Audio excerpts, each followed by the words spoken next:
Kumar sir. Sir joined.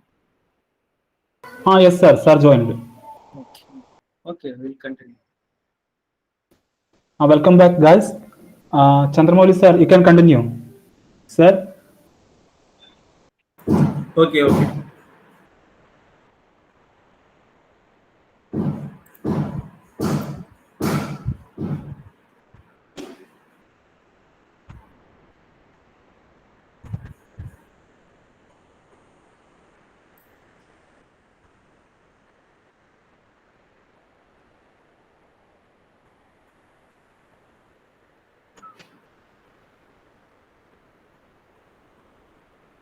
Yeah. So once again, welcome back. We were discussing the basic classifiers, and now we'll see deep learning part.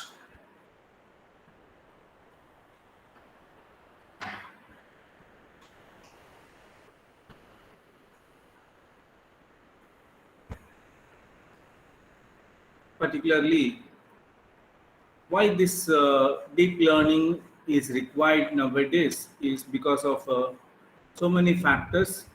The one major factor is the voluminous data we have. Because of that, we need to go for, because of a huge volume of data, the normal classifiers cannot withstand such a large volume of data. So you need to go for some sort of a different mechanism to handle such a large data. And for that, we go for deep learning. Basically, this is an extension of a neural networks, we can say, particularly a multi-layer perceptron, which has some neurons in the input layer in general, and some neurons in the output layer and some hidden layer. Like this, you will have a feed-forward neural network structure. I hope many of you know this well. A simple feed-forward neural network, a multi-layer perceptron. So from here you'll have each neuron to the each other neuron in the adjacent layer. You will have the connections, and every neuron will do some sort of convolution part and transforms that output using an activation function. So like this, you will have a neural network, or we can call it as a feed-forward neural network, where you have three neurons in the input layer, and we have 4 neurons in the hidden layer and 2 neurons in the output layer. We call it as a 3-4-2 topology. As the data is increasing, you need to have many number of hidden layers needed. Means a huge computation is going to take place between this input layer and the output layer. And since there are more than 2 or even 4, 6, 10 or 20 layers of neurons will come in between the input and the output layer, and hence the learning, whatever you call it, becomes very deep in nature, and hence called the deep learning. And you have a different architectures for the deep learning, and we only see today the simplest of all, called the convolutional neural network.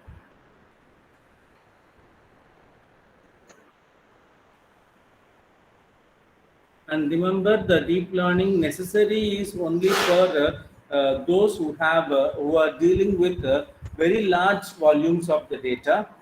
So if you don't have such a large volume of data, there is no point in applying the deep learning part.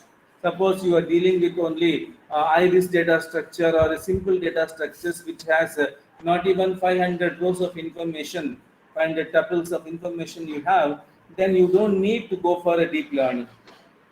Okay. But if you have at the same time thousands of data, 10,000 tuples you have on around 20 columns you have, then your data is something large.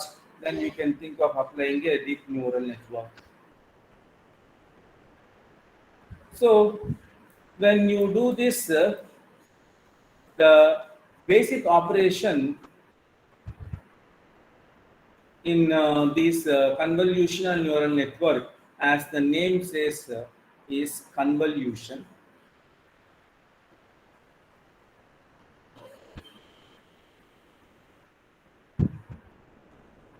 Let us see that with an example, a simple example.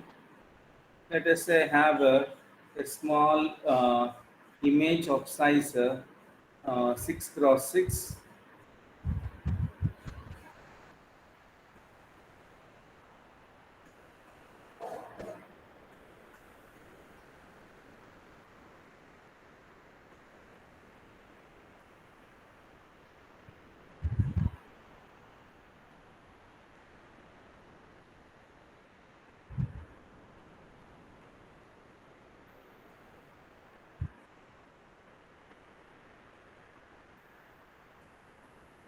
So let us say my image is 6 cross 6,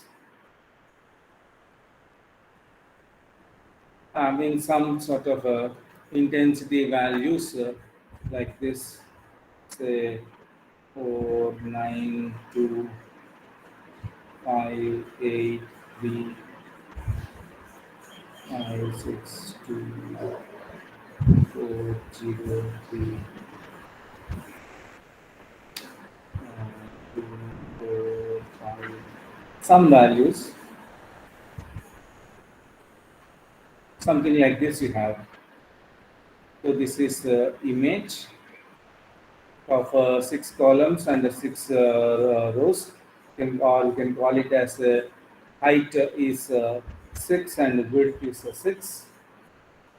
And let us take some filter, uh, a simple filter which is of size 3 cross 3. Say,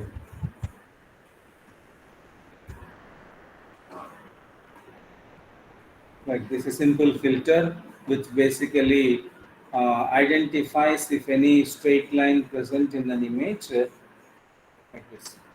And we just want to do convolution operation of this filter over this image. So what happens is we will just superimpose this filter over this image. Means it's in this size is 3 cross 3. So when you superimpose it, it will try to occupy the, it will just be placed over this first 3 cross 3. And what we do is we try to do the sum of the products. The convolution operation is the every pixel intensity value being multiplied with the filter coefficient and then sum of all the products. So you'll get 4 into 1 plus 9 into 0 plus 2 into minus 1 plus 5 into 1 plus 6 into 0 plus 2 into minus 1 plus 2 into 1 plus 4 into 0 plus 5 into minus 1. So this becomes basically 4 plus 0 minus 2 plus 5 plus 0 minus 2 plus 2 plus 0 minus 5. So that is basically 4, 2, 7, 5, 7, 2. We'll get the output 2. So the output will be placed in some another window like this. And then what we do is we will just displace this filter one step towards the right, so that so the first convolution, when you do it, it occupies these 3 columns and these 3 rows. And then the second time when you move the filter, it will start from here and take this. Means you will get the multiplications of 9 into 1 plus 2 into 0 plus 5 into minus 1, like that. So if you do this, you will get these are all zeros, and this is ones you have. So you will get 9 plus 6, 15 plus 4, 19, and this is 5 plus 4, 9 plus 4, 13. So this is minus 19 minus 13, you will get a 6 as the output. Then again we move the filter, then you will get this 258 matrix is covered. And if you see here, 2 plus 2 4 plus 5 9, this is minus 13, so you will get minus 4. And then finally it goes to 583, this last part, and you will get 4 plus 4 8 13, and 3 plus 3 9 plus 2 11, so you will get 2. And once it finishes this, it cannot move further because the image gets closed, and it will just slide down one row, so that your next filter will occupy this 3 cross 3. So like this, you will move the filter over a different uh, from the left to right and from top to the bottom. And every time you do a convolution, means you do the sum of the products by superimposing this filter with the corresponding coefficients, and the resultant whatever you get a single value, write it over the top, means write it over a new structure. So when you have a 6 cross 6, and when you have a 3 cross 3 filter, you will get a resultant image, a 4 cross 4 image you will get. So like this, you do this convolution operation. So why the convolution has become very important is for two reasons. First one is convolution, you can use it for parameter sharing. Means if you have some sort of a feature detector which is useful in one part of the image, may probably useful in another part of the image also. Means when I look for this filter is basically a filter used to detect straight line and image. Okay, so this when I use it to check, so in my image, over an image, I may have a straight line here, I may have a straight line here, like this. I may have some straight lines at some different random locations. Similarly, I may have some sort of a horizontal line like this. I may have a line with the positive slope and line with a negative slope, something like this. I may, if I have some, so these are all the different types of shapes, or we can call features. So when I take one filter, that is a filter to detect a straight line, a vertical line, and run it over the complete image, then this can identify, here you have a straight line, here you have a straight line. Means when the filter exactly superimposes that filter with the corresponding image intensities, then this you will identify that straight line through the response. So like this, you can get those responses. And if you change the filter, you can take a filter 2 that will identify the vertical line. So like this,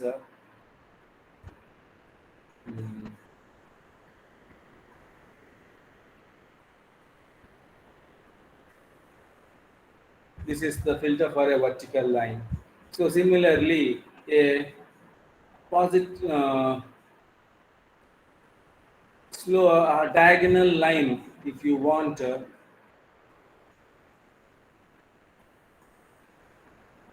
you can use filters like this.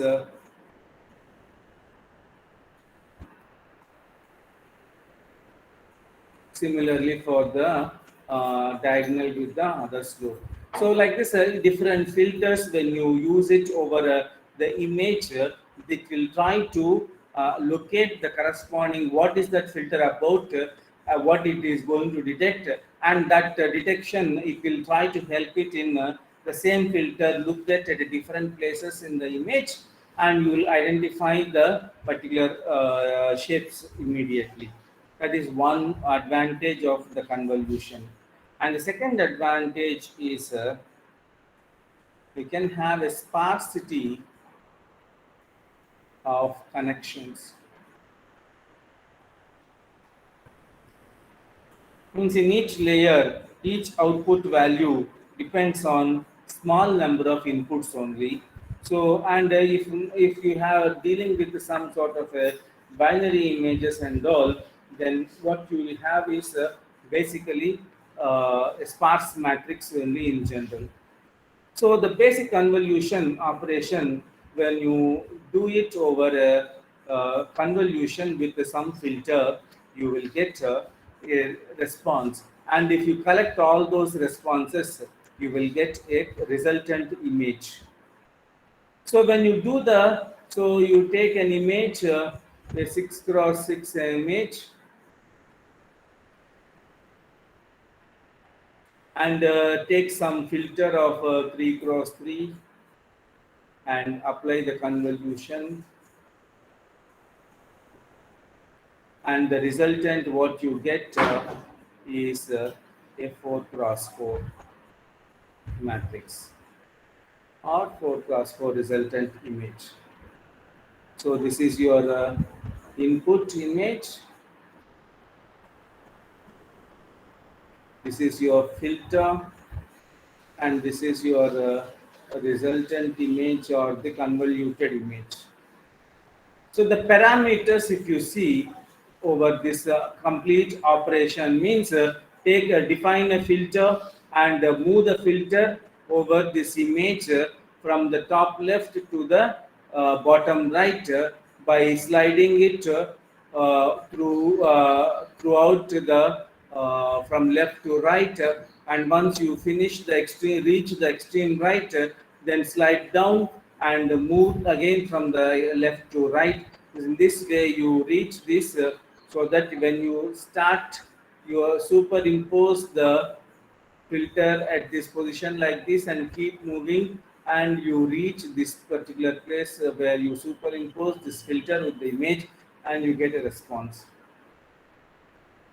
Okay, so the parameters includes is first one is the size of the filter.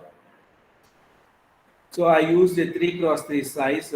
So the F, we can say size of the filter represented by some F, which is 3. And then the second parameter is stride, which is denoted by S, say 1, means I just move a displacement of 1 unit to the right and 1 unit to the bottom.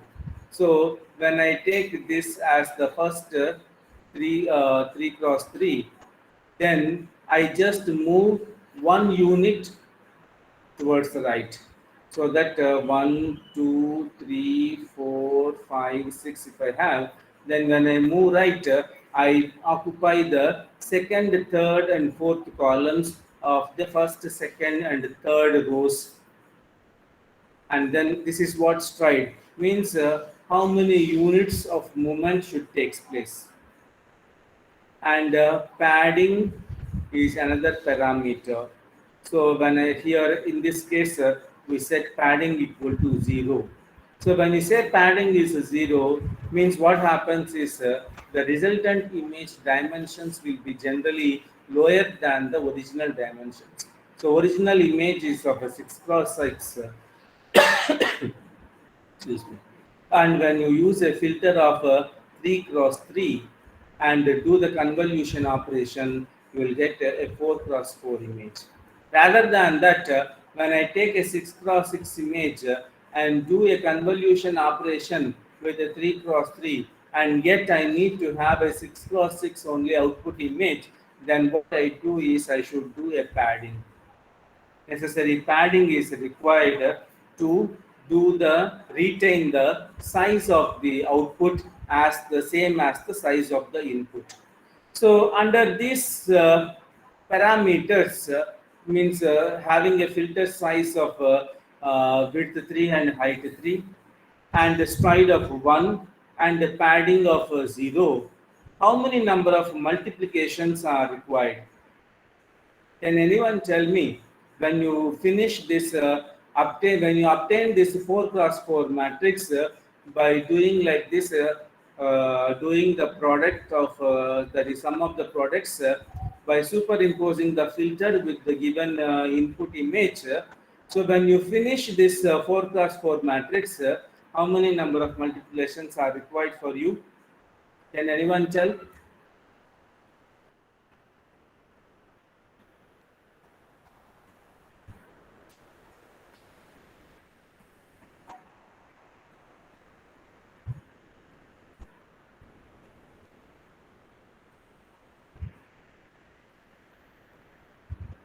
So for getting one output, how many multiplications are required?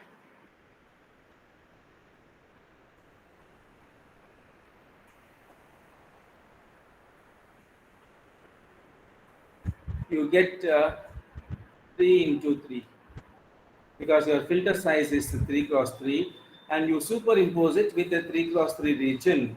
So the 9 pixels here are going to do the product with the 9 coefficients.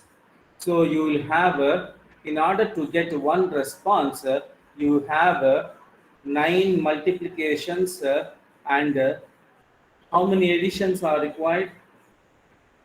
1, 2, 3, 4, 5, 6, 7, 8, 9.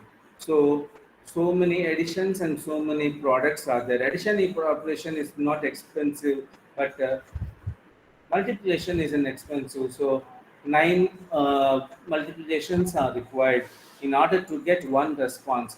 And the response size is 4 cross 4.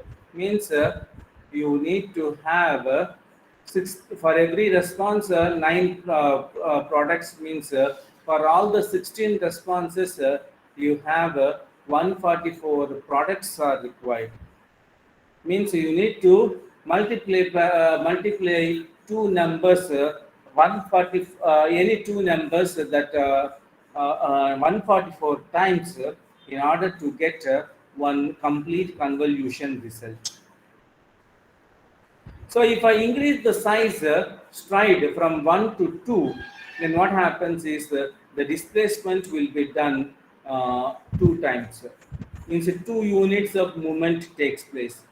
Means if I take this 6 cross 6 matrix,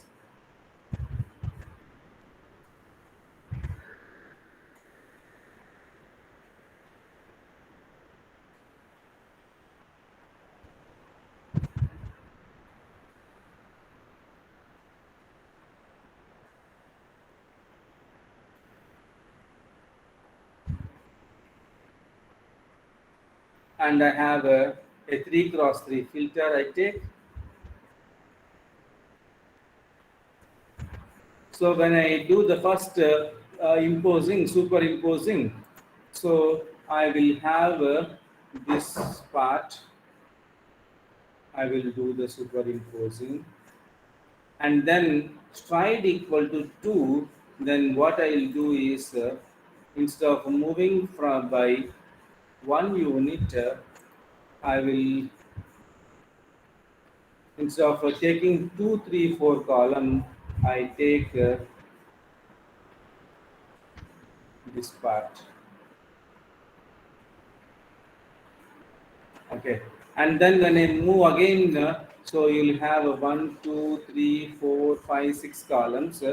So the first superimpose filter, let us say 1, 1, 1, 2, 1, 3, 2, 1, 2, 2, 2, 3, 3, 1, 3, 2, 3, 3 positions are there first time. So when I superimpose with the stride 2, so I will get 1, 3, 1, 4, 1, 5. 2, 3, 2, 4, 2, 5, 3, 3, 3, 4, 3, 5. And then again a stride 2, I will go beyond 5. So means I need to start and I need to have an extra column since it is not there. So I will just drop down to 2 rows, and then my next convolution will be at third row, first column, like this I'll go.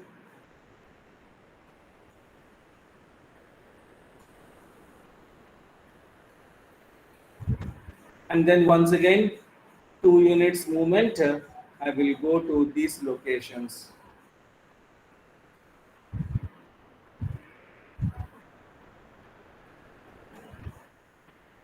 And after that again I move down.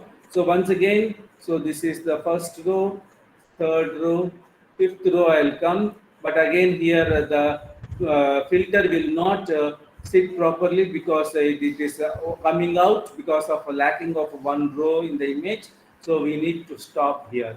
So what we get is you will get a 2 cross 2 matrix only you will get when you do the striding with the 2. So that 2 cross 2 matrix with a 3 cross 3 filter, you will get around 4 nines, 36 products only are required compared to stride 1. But in general, most of the times we take only stride 1, and what we do is in order to retain the image, we will try to do the padding of this image. Means if you have an image of a 6 cross 6 size, so what we do is we do a padding of zeros over the border like this, so that you will get extra 2 rows of information and 2 columns of information you get. So first row with the zeros, and another row with the zeros at the bottom, and the first column of zeros and the last column of the zeros. So then if you do the, once again take some filter of 3 cross 3 size and do, so now this becomes, what is the size of the image now? 3 plus 2 5 plus 8, and 2 plus 3 5 6, and somewhere we will be setting 1 2 3 4 only we have gone. So here is 6 rows. So 6 and 6, one row at the top it becomes 7, and one row at the bottom it becomes 8. Similarly, 6 columns and one row, one column at the front and one column at the back, 8 columns, and 8 cross 8 matrix it will happen. So 8 cross 8 matrix, when you do uh, convolution with a 3 cross 3, then you will get a resultant image of a 5 cross 5. So you need to do the necessary padding required, how many rows should be added, how many columns should be added, so that you get the same 6 cross 6 original size, that accordingly the padding should be done. Then similarly, we are only talking about one 6 cross 6 image, means basically we are assuming that it is only one channel. So if you have a color image, then you will have a number of channels will be more. So you will have a width, height into number of channels, you will get 3 channels like. So when you have another channel is coming, then you accordingly for every channel also you need to have a filter. Means a filter 1 also. So in the earlier case we have a 6 cross 6 matrix. We have a 3 cross 3 filter. Now if let us assume that I have a color image of size 6 cross 6. So my input is 6 cross 6 cross 3, where 3 representing the channels. So I have a red channel, green channel, and blue channel. Each channel is of size 6 cross 6. Then I need to have filters also of size 3 cross 3 cross 3. Then the output also I will get for every channel respectively. So I'll get a 4 cross 4 output for one channel, assuming that there is no padding, and stride 1, 4 cross 4 cross 3, I'll get the output.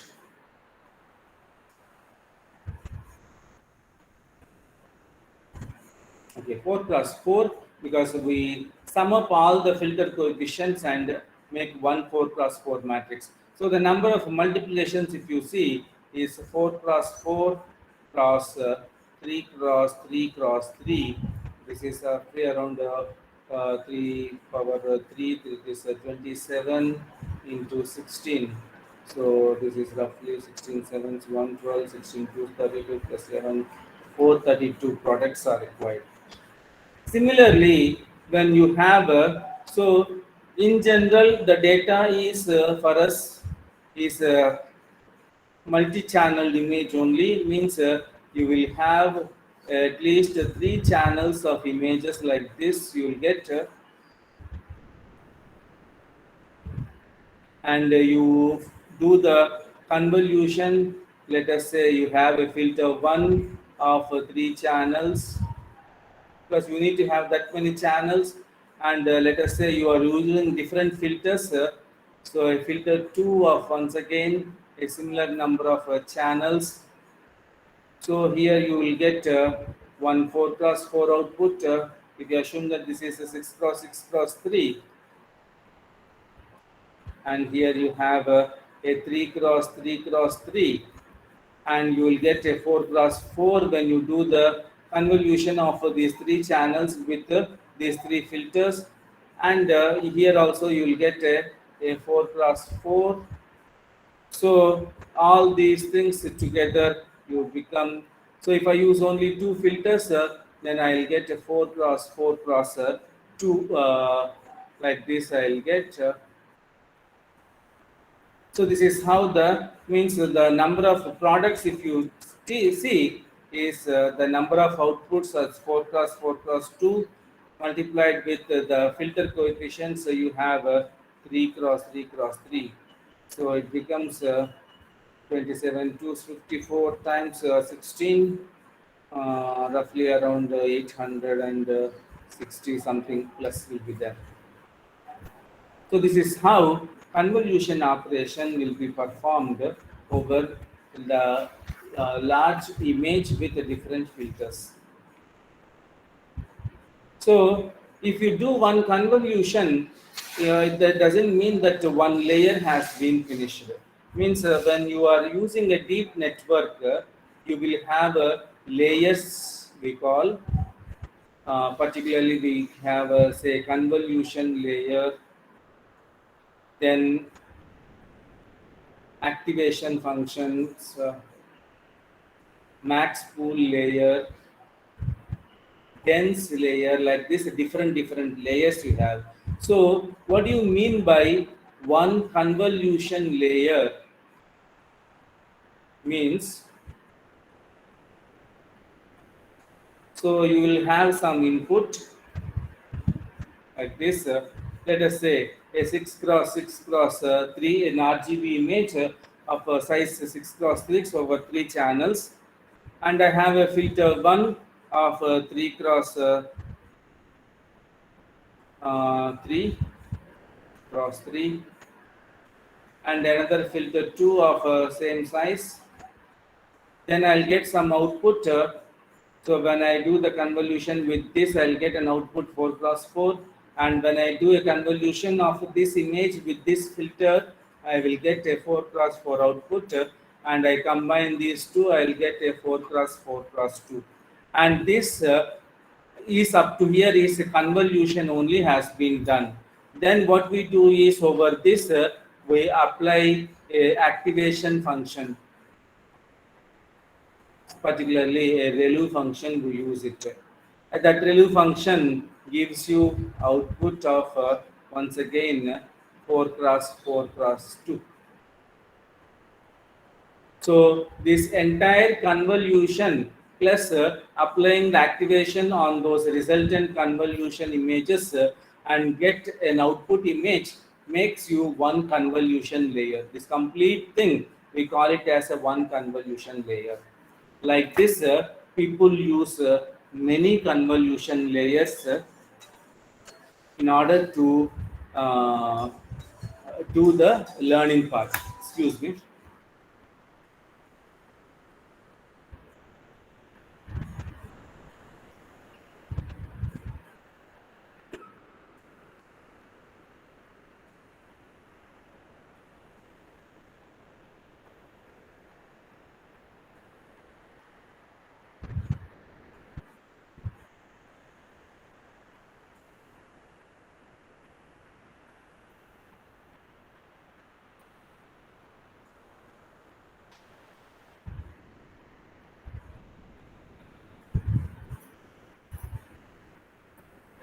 So you take a sample network.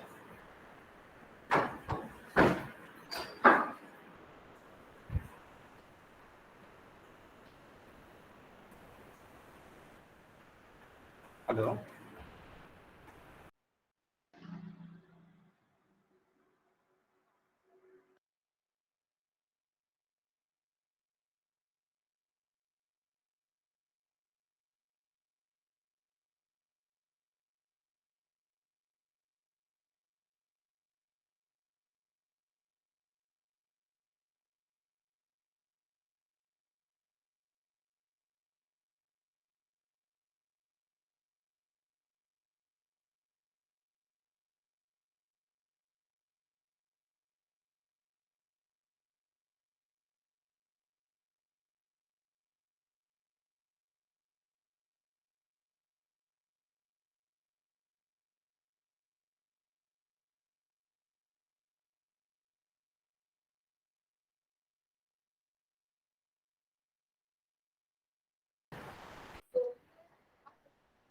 Sir, is there any problem? You are not audible.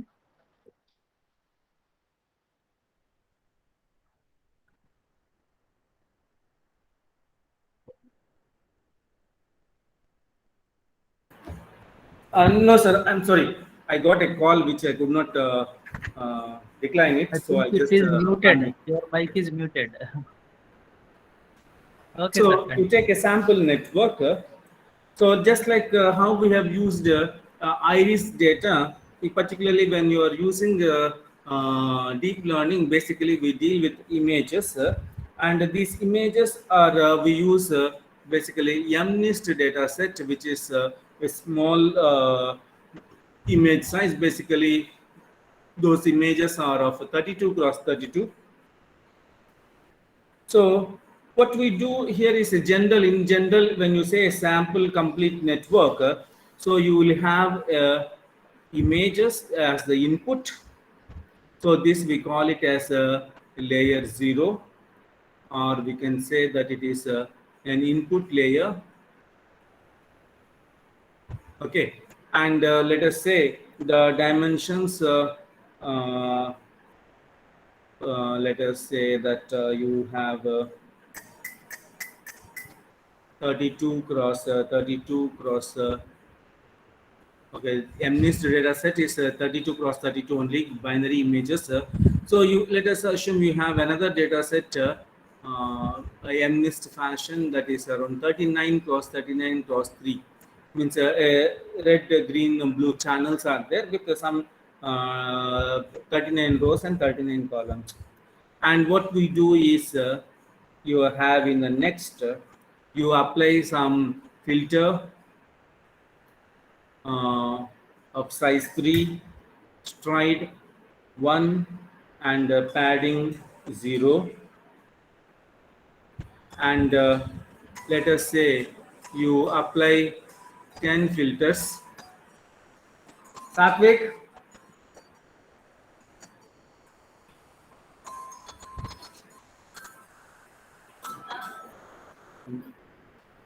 so when you do this 10 filters, then you will get, we call this output the layer 1. So means we are applying a convolution layer. We are applying convolution, and when you use 39 cross 39 image with filters 3 cross 3 and slide 1 and with no padding, then you will get a 37 cross 37 image. And since you are using 10 filters, your output is 37 cross 37 cross 10. So a convolution layer means we do the convolution of these 10 filters of size 3 cross 3 and apply an activation function. Together we call it as one convolution layer. And then you apply another convolution. Now you can say the filter size is increase the size of the filter and also increase the stride and padding, no padding, and apply some 20 filters. So you can say the output, again do the convolution, apply the activation function. So makes one convolution layer, and this output will be like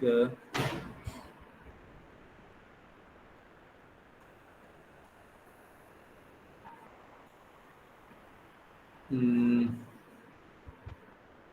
you will get 17 cross 17 cross 20 when you do the filter with a 5 cross 5, and when you move it with a stride 2, you will get 17 columns and 17 rows, and 20 filters are there, so you will get a 17 cross 17 cross 20. And once again you apply the filter size 5 and stride 2, padding 0, another 20 filters, then you will get the third layer, another convolution layer, and this dimensions will be 7 cross 7 cross 40. And then what we do is this is optional to have as many convolution layers as you have. And then what we do is we'll completely take this. At this stage I want to stop this convolution and make it into flatten it. So I will just transform all this into, I'll just write it here, a single dimensional feature vector. So 7 into 7 into 4, it is 28 into, so 28 into 7 is 7 8 56, 7 2 14, 19. So 1960 neurons. We'll just take this and write it over a single dimensional feature vector, and then we will take some output and we'll apply another activation function here and get an output by connecting it to the let us say if you have a binary class problem, one neuron is sufficient. So you connect all these things and apply an activation function, you will get an output. So like this you will have a typical convolution neural network structure looks like. So main parameters, if you have, you can see is a convolution layer is the most predominant layer where you apply the convolution operation. And the convolution operation, when you do it, in general what we will do is in the beginning layers we will have the filters that extract the all the low level features. So the first layer, second layer and all, you can see these are used to extract the low level features. And when you increase the size filter, then you are going to extract some mid-level features or you will extract the high-level features as you proceed further. So basically another reason of introducing the deep learning is when you have people before the deep learning, what they do is they extract their own features and claim that their own features are very powerful and predominant so that they can get accuracy closer to 100%. But later when the deep learning come into the picture, it says that you don't extract the features. I will take the part of the feature extraction. So the raw image, we will give it as an input to the deep neural network. And by applying a sequence of convolutional layers, at this part it will extract the low level features, at this part it will extract the mid level features, and at this part it will extract the high level features. Once you are done with, you do some flattening, means converting all that resultant outputs at this stage into a single dimensional feature vector. And then if you want, you can convert it into another single dimensional feature vector with the reduced dimensions like this. and then finally you can give the output y cap. So one predominant layer is the convolution layer. And what we do is between each successful convolution layers, we will put another layer in between called pooling layer. Pooling layer basically we use max pool. Means what we do is this will try to, when you let us say a simple example, let us say you have a 4 cross 4 convolution result is there. Means you had an image of 6 cross 6 and you applied a filter width of 3 cross 3, you obtain a 4 cross 4 result. Okay, and let us say this is your filter values like this.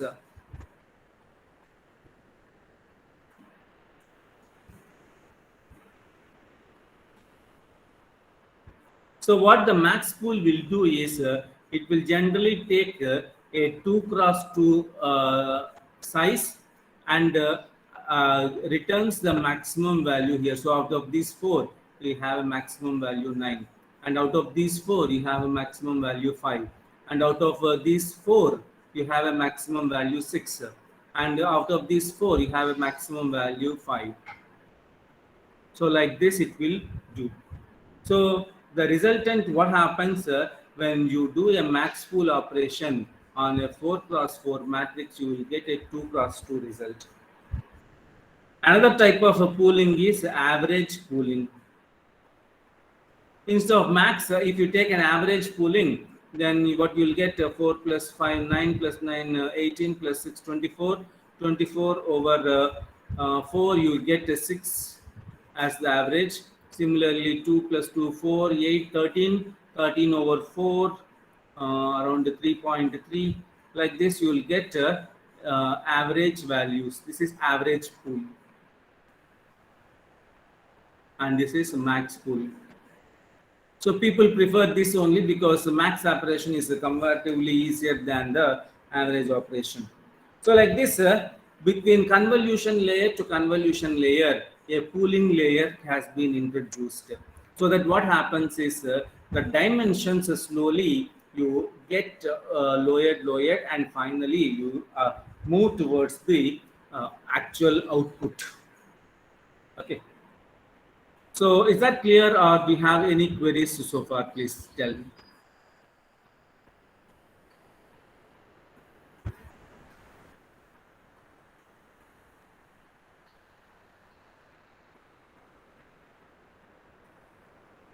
So shall I proceed further? Yes, sir. Yeah. So the well-known architectures, if you take the first architecture is linear architecture. Even though people call AlexNet as the first, but before that linear has come. So in the linear architecture, basically it is basically defined for the MNIST data. So it takes an input a 32 cross 32 cross 1, means a linear MNIST images are basically binary images, handwritten digit written 0 to 9, any one character present on that image. So they are one channel only, 32 cross 32 cross 1. So they apply a 5 cross 5 filter of stride 1. So you will get when you apply 5 cross 5 with the padding 0, you will get 28 cross 28. So this is the convolution 1, and filters size is 5, and the number of filters are 6 filters they use. So you will get a 28 cross 28 cross 6, you will get output. And then you apply in the linear, they have applied the average pooling. So this becomes 28 cross 28 becomes 14 cross 14. So 14 cross 14 cross 6 you will get. And then this once again apply a convolution on this 14 cross 14 cross 6, and here you choose once again filter size 5 cross 5 and padding 0 and stride 1, and the number of filters are in the lineage structure. You will have, I think, number of filters 16. Yeah. So you will get, when you have a 14 cross 14 with a filter 5 cross 5, so you will get a 5 cross 5 cross or 16 as the output you will get. Then this, they'll convert it into a fully connected layer. So fully connected layer means 5 5 is 25 times of 160, 25 times of 16 is 16 5 is 80. 16 to 32 plus 8, 400 neuron vector you will get.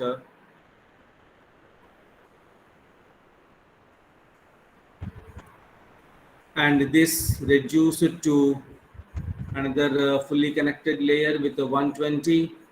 Like this, another fully connected layer with 84. Like this, they slowly reduced it, and finally you will get a 10. So here 84, because MNIST data set has 10 classes, so in the output layer you will have 10 neurons. So like this, your lineage architecture is, and if you see the total number of parameters over this lineage is roughly around 60,000 parameters. Parameters here, all these things are parameters at every stage. So many parameters we introduce. Pooling also, you have the parameters. So we introduce so many parameters and learn those parameters. So normal systems are not sufficient enough. So they go for the GPU systems. Similarly, the next architecture that has become popular is AlexNet architecture, which basically takes the images of size 227 cross 227 cross 3, and they apply filters of 11 cross big filters. They use it at stride 4. You will get a first convolution output, and then they applied the max spool, then apply another convolution layer, then another max spool, then fully connected layer 1, fully connected layer 2, fully connected layer 3, fully connected layer 4. Like that you will get finally the output. So many parameters. Here the parameters roughly are 16 million parameters are being used. Since such a huge network with huge parameters are not sufficient enough for the normal systems to train, people go for large high computing systems like GPU systems to make the computations. Okay. So shall we go for a small demo part of this convolution neural network, or if you have any queries regarding the theoretical part, you can just ask me now.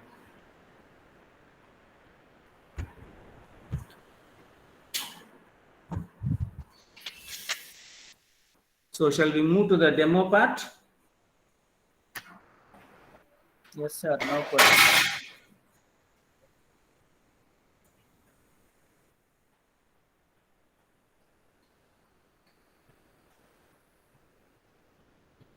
Yeah. So we go to the same file, and when you are using deep networks, CNNs and all, we generally use TensorFlow environment and Keras packages we use.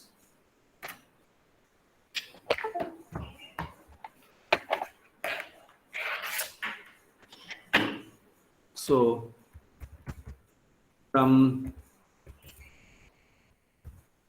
Keras, we have a data set from Keras data sets, import MNIST. So you have this is a beginner's data set, image data set, where you can try to learn and do the experimentation easily. Now for yes, madam. Please little bit zoom. Cannot able to read. Pardon. Can you please zoom that window Python code? Okay. Is Okay, that clear? sir. Yes, it's clear. Okay. So in order to implement a convolutional neural network, we have a model called sequential model, again available in the Keras. So from Keras dot models, we import sequential model,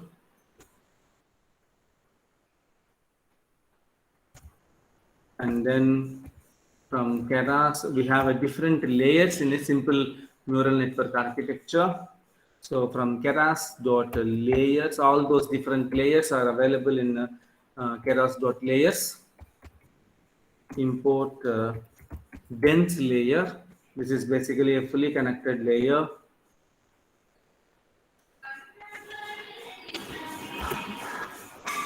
And from Keras dot layers, import convolution, 2D convolution layer. Then, or you can write all at once also. You may use a flatten, putting a comma, max pool 2D, and also you have a dropout layer which I forgot to mention. Okay.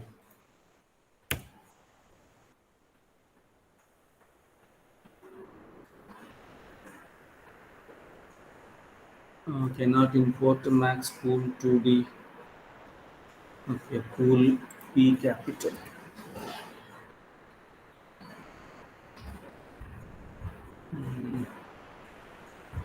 Yeah, dropout is basically another feature for the time being. You can think of as it will drop certain neurons in doing the computation.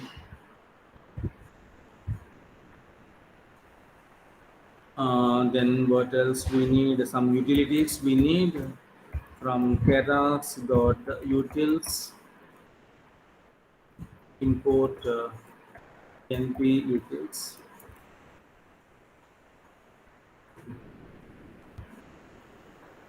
Okay, and also sklearn dot metrics. Import accuracy score.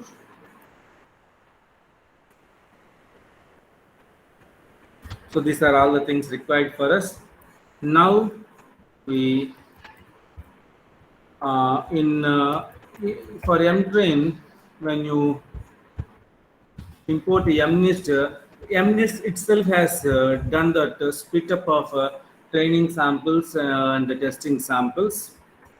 So no need for a train test split for us here. So you can directly say MNIST dot load data.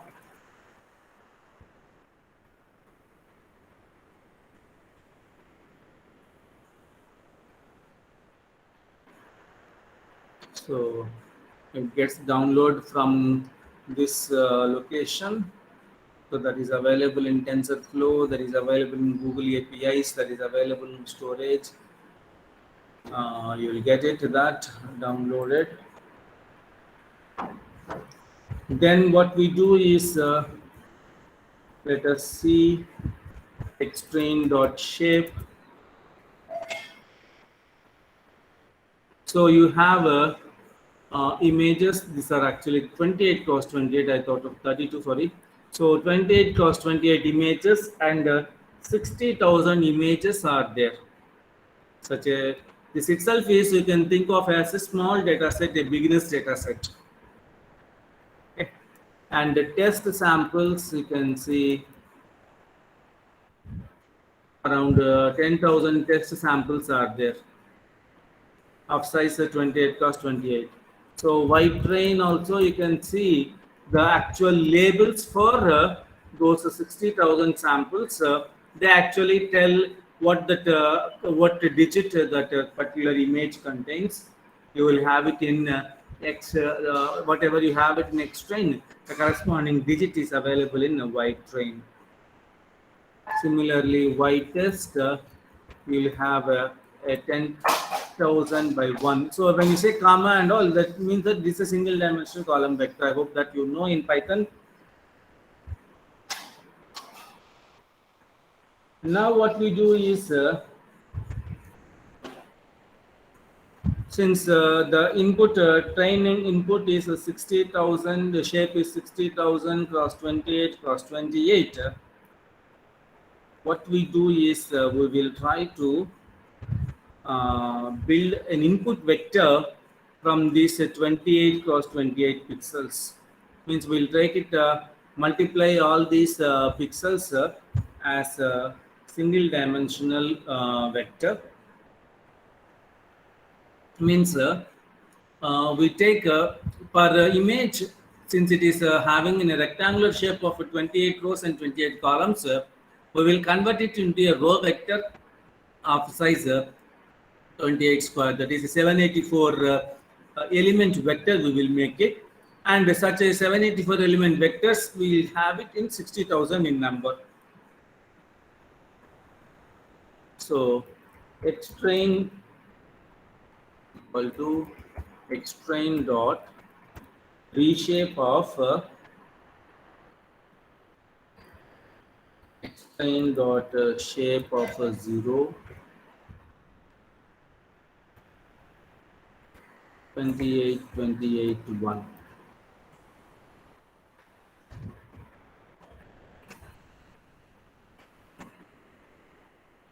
Now see the shape of the X train. Okay, so what we are doing is basically since convolutions are there, we are doing one channel, so we are representing it explicitly one channel.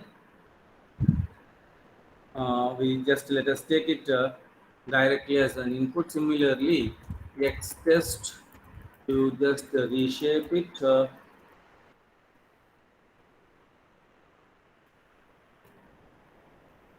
as 28, 28, 1.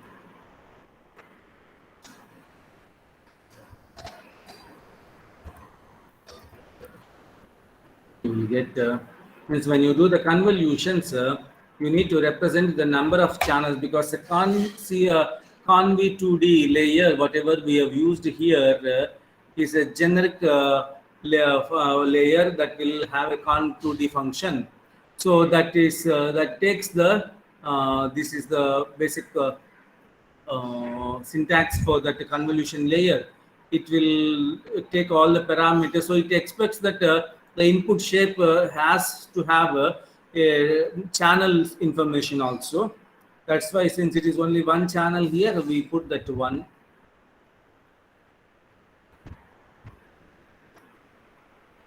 Then what we do is we try to change the type to floating values for both the training and test samples.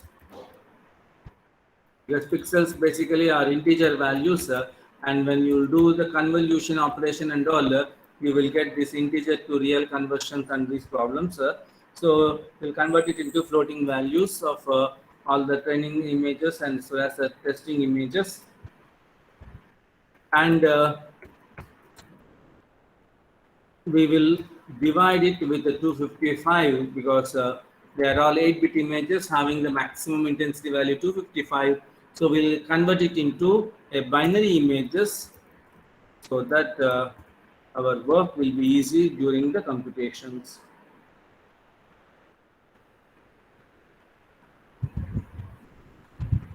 And then what we do is create a variable called the number of classes.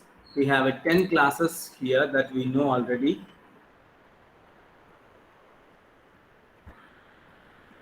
And also, if you see white train shape, this is 60,000 column vector. So let us take a white train of 0. The first element value is 5, means that binary image of x train 0 is basically a handwritten. You can see it will display it as like this. You can also use PLT matplotlib to display it as an image also. So the first digit is a 5. So what we do here is the white train shape. If you see, it is 60,000 cross 1. Already we have seen that. So what we do is, and if you see white train of 0, we have already seen this 5. The second number, that is whatever that number is representing 0. Then if you see the third number, that is 4 number, that is means the third image represents the number written in the third image is 4. The first image it is 5, second image it is 0. So you have the in the white train decimal values, the equivalent decimal value what is there. So what we do is we will convert this into what we call it as a one-hot encoding. Means we will try to represent that decimal equivalent in the form of a binary number. Okay, means what we do is white train np utils dot, we will convert it into categorical values. Two categorical of white train, means convert that data white train having 60,000 values, starting with the first number 5, second number 0, third number 4, like that 60,000 values are there. So convert them into categorical classes. How many classes you have? That is 10 classes. We have already declared a variable called nc that has the value 10 we have given. So represent that.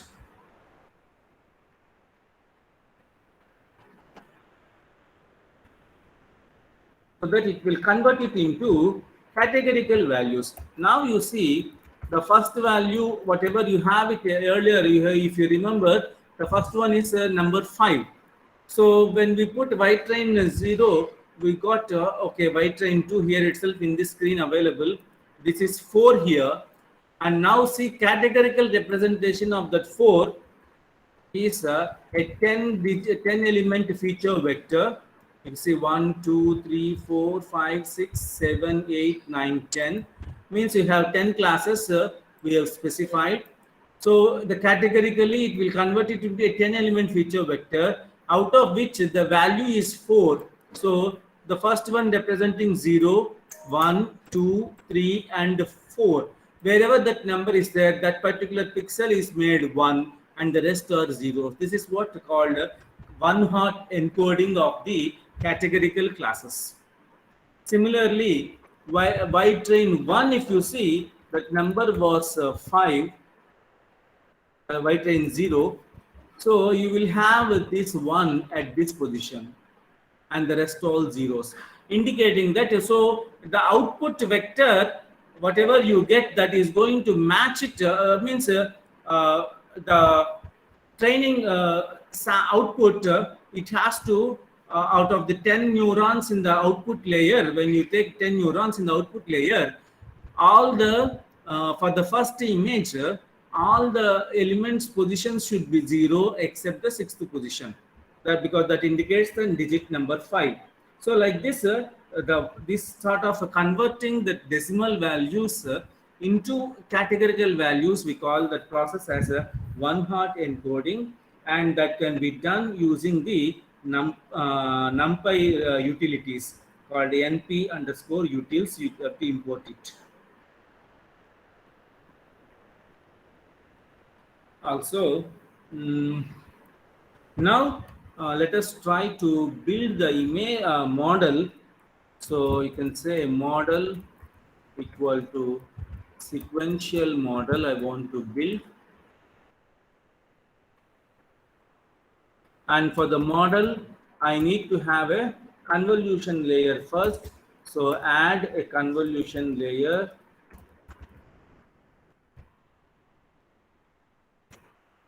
So when you say convolution layer, it will first, if you see the convolution layer, you will get the first parameter is the filters. How many filters you are going to use it in the first at this stage, and what is the size of the kernel size representing the filter size, and what is the stride.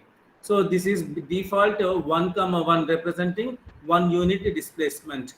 Padding valid means your size will be reduced. When you say padding same, then the same size will be maintained. So these are the basic parameters you need to understand when you apply a convolution 2D layer. So I take some 25 filters I take, and then kernel size I specify it as a 3 cross 3, and the strides specify 1 cross 1. Then padding I can say valid, and activation function also here only you can specify a relu function, and use bias you can say 2.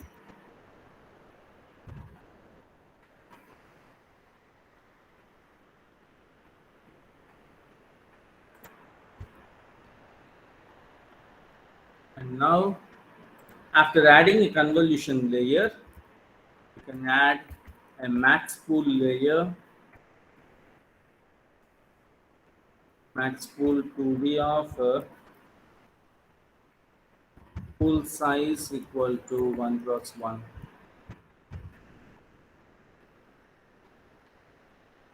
So since it takes a lot of time, I'll just put only one convolution layer and one max pool layer, and then I will add flatten, means you will get a single dimensional vector.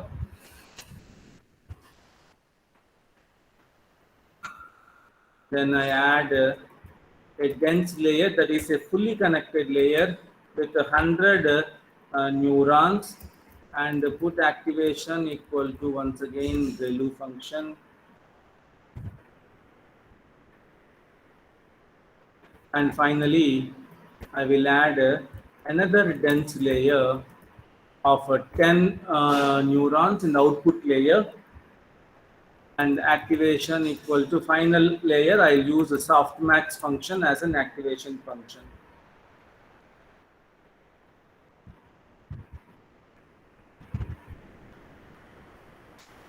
So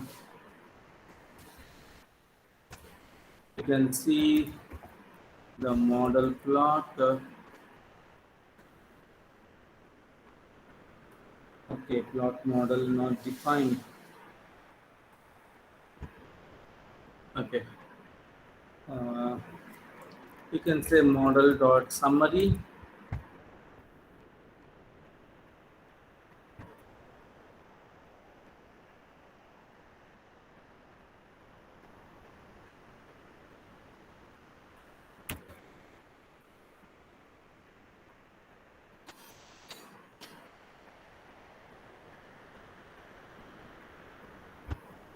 Hmm. Okay. And let us see first compile the model. And to do the compilation, we have again three parameters required. One is the loss function, one is the optimizer, and one is the metric, what metric you want to use. So first function is optimizer, Adam optimizer, we use it. Don't worry about the names and all. Once you are familiar with these things, you can understand. Categorical cross entropy as the loss function, and the metrics. This help is obstructing to type it.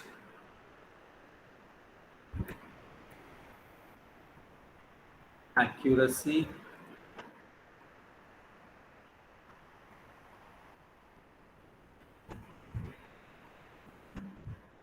So the model is compiled now.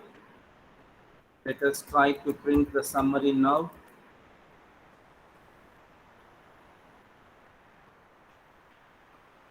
Bound method of Keras engine.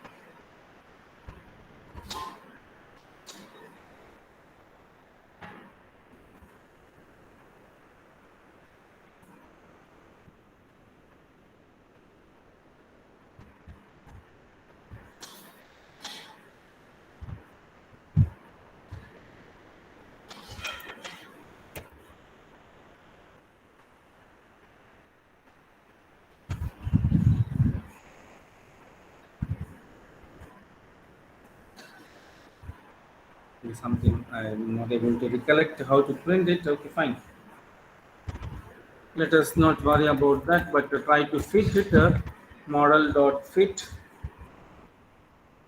It is a X train, Y train. Since we have the inputs, 60,000 inputs are there in the training samples, we cannot give all at once. So means we can give in a batch, by batch we can specify it. That is better all the time, because all the inputs at once if you give, then the system will get at one point gets stop hanged. So, for that reason, we can specify the batch size as 128, and for the time purpose, I just execute for 10 epochs, and the validation data equal to X test and Y test.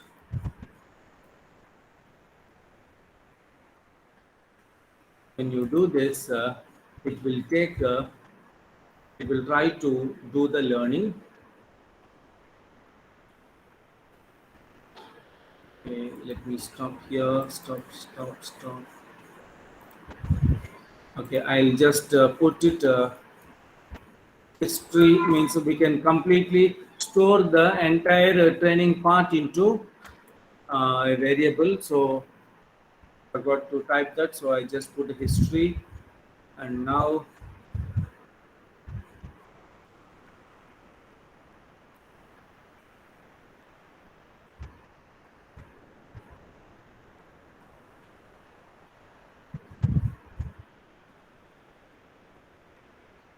oh, it was completely got reconnected. Fine. 1 second, please. Sorry.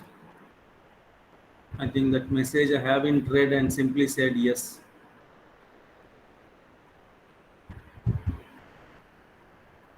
From here we will run again.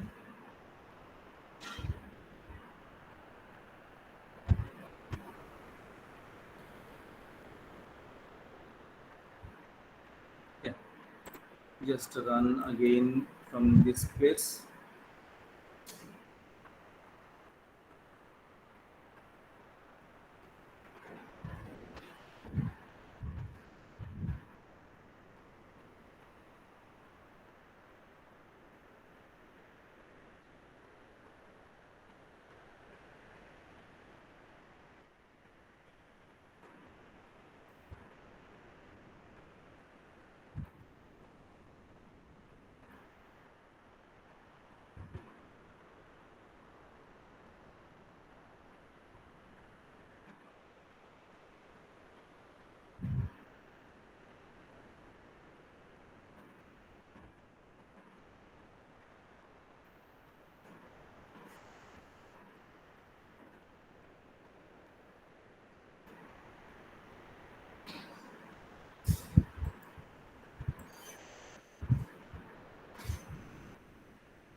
So we have come to the model, added a convolution layer,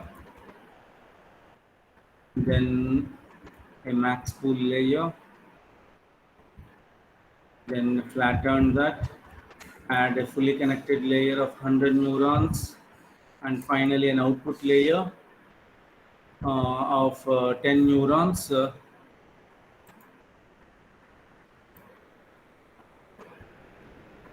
Then compile the model.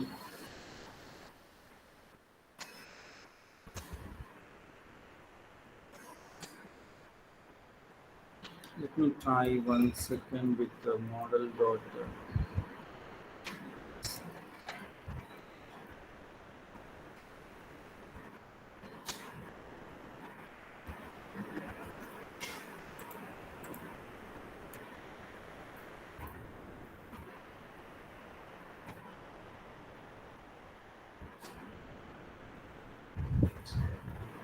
Hmm,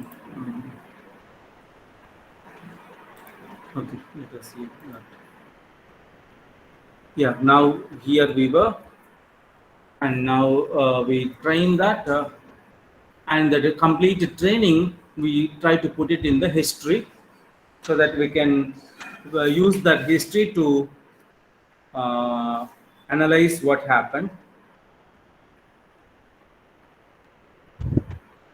So here you can see at the bottom, it is trying to do some initial execution. Yeah. Now I will show, since our input, if you see, 469, some number is coming, right? I hope all of you are listening to me. Then there was absolute silence from your side. Yes, sir, listening. Yeah, thank you very much, ma'am. So this 469, do anyone know how it has come?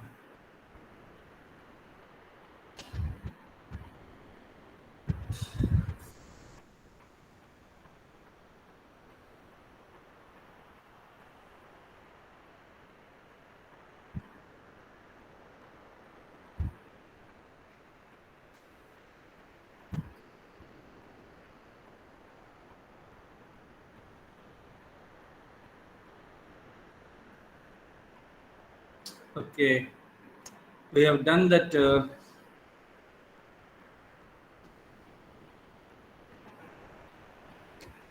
469, let me first tell that 60,000 is the input size, and we have put a batch size of 128. So if you take the 128 images at once, you will get 60,000 divided by 128 is 468.75. So that was rounded to 469. And once again, there is some problem here. Let me see that.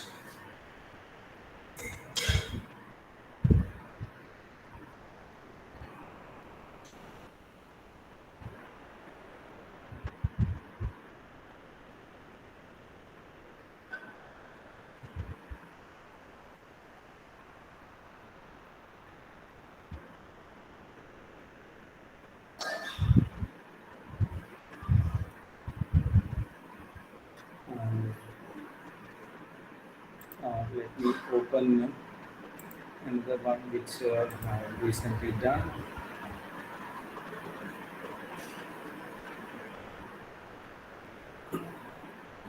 Sometimes nothing will be in our control.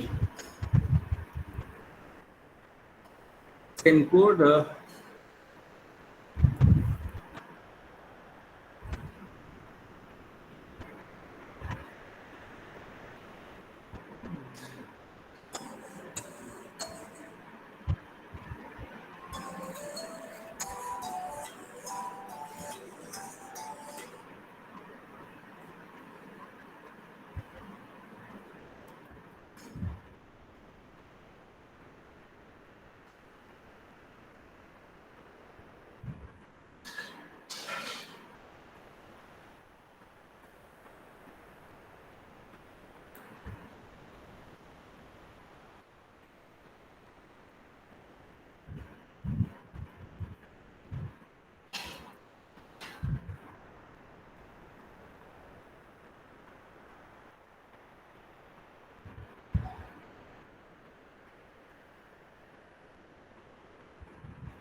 Hope that it will run here.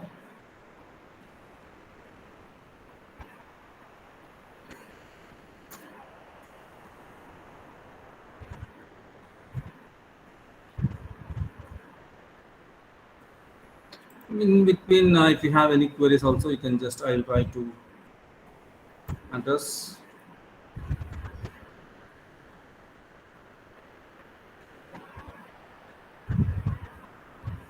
Yes, please, participants, if you have any doubts, please ask. Unmute your mic and ask.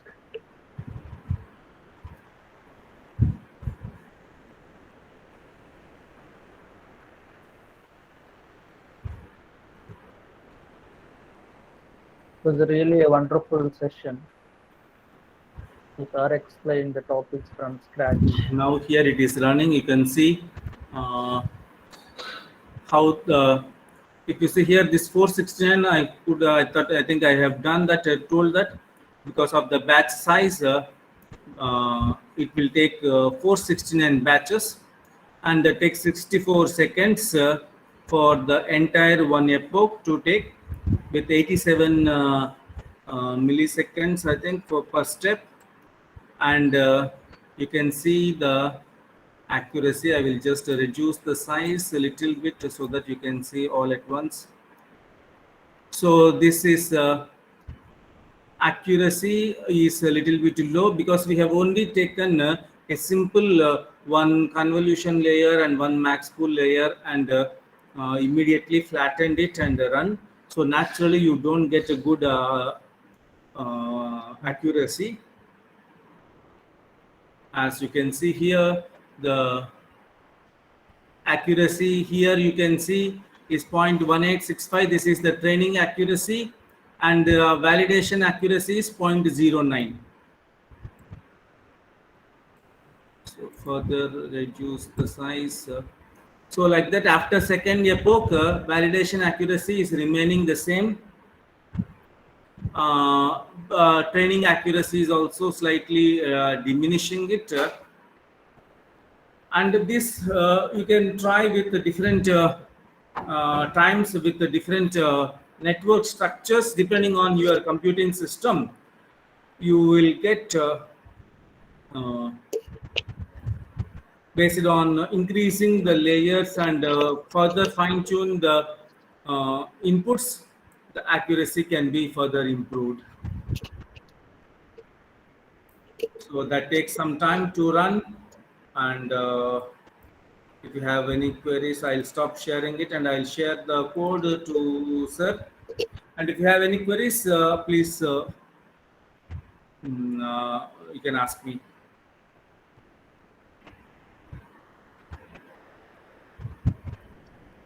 I hope participants understand clearly the implementation. I think everyone is very hungry, and I understand from the chat that you are very much eager to take the exam and leave the, since already they have spent 5 full days. I hope this is the last session, or do you have any other session in the afternoon, sir? One more soft skill training is there, sir.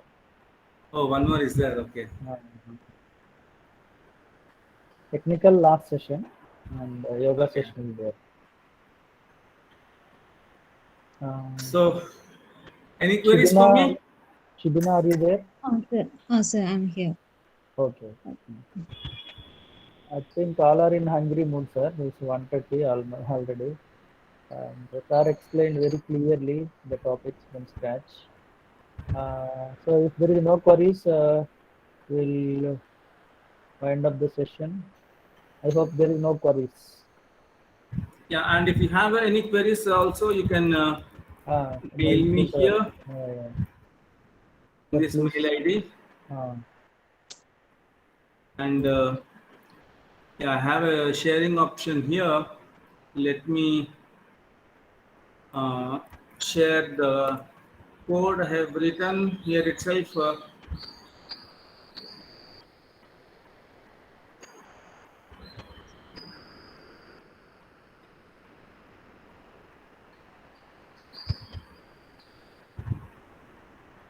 I'm just downloading that.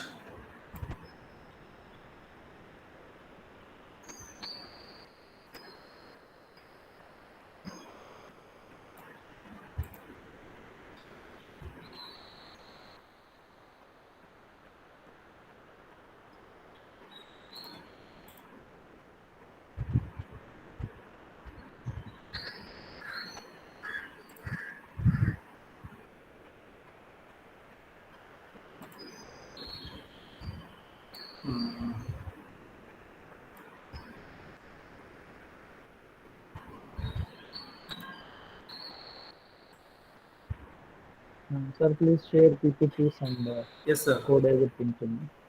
So I will forward to them. Oh, here sharing is, I think, not there, right? I will send by mail. Yes, sir. Okay.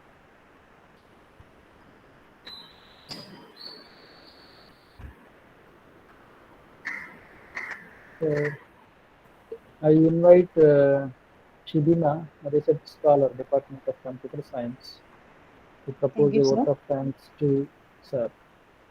Okay, thank you, sir. Good afternoon to one and all. First of all, I would like to thank Dr. Kumar, sir, for giving me this opportunity to propose vote of thanks. And it's my privilege to do vote of thanks on behalf of Adal Academy and Department of Computer Science, Central University of Kerala. I would like to express our sincere thanks to Dr. Chandramouli, sir, for his wonderful talk and demonstration on machine learning concepts. And sir have taken two sessions for us, which was very informative and patiently explained the core part. Thank you, sir. Thank you very much. And I believe that this talk has certainly provided an insight into the area of machine learning. And in future also, we expect your support, sir. Thank you, sir. Thank you very much. And I thank all the participants for their active participation and attention. Thank you all. Yeah, thank you, madam.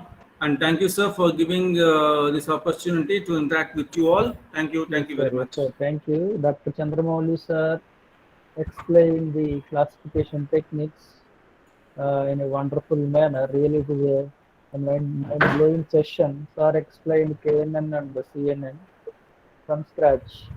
I hope everybody enjoyed these two sessions, and it definitely will be helpful as you are a teacher or as a research scholar. Definitely, these two sessions will be helpful to you.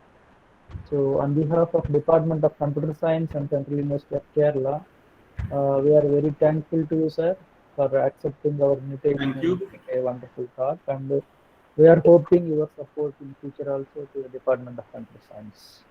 Yes, sir. Thank Sure, you sir. all the participants. Yeah. So we will meet again from in 2:30. So yoga session is there. So all of you join 5 minutes before. Thank you, sir. Thank you very much. Thank you, guys. And one more thing, feedback form I sent to the Google group. I hope everybody received, and you have to submit the feedback form before 4 o'clock.